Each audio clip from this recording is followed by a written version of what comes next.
Hello everyone! This is Mansing Bisaya, ang inyong caregiver.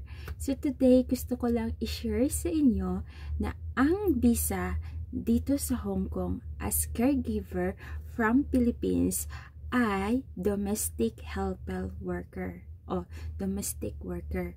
Ganon. So, isa kang helper when it comes here in Hong Kong. Pero, yung sahod mo is high than helper.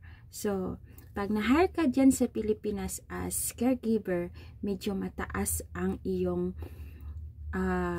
salary. So, 'di ba yung iba nasa 4,990 ngayon ang minimum wage ng domestic helper here in Hong Kong.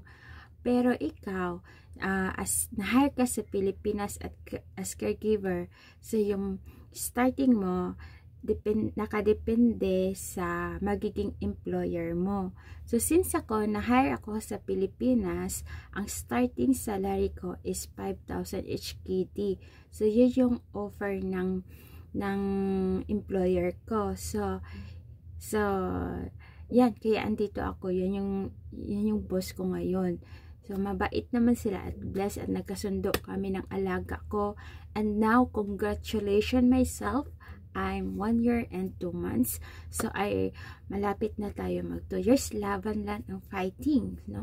So, ganun lang. So, pag gusto mo pumunta dito sa Hong Kong, just pray na mabait employer mo kung go with the flow. Just trust in the process. Trust God. So, yun lang masasabi ko. So, yan.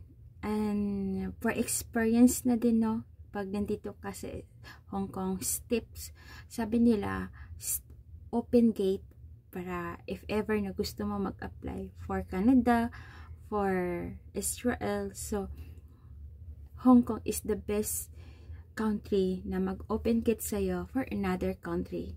So, good luck and God bless us. Yun lang masasabi ko. Thank you!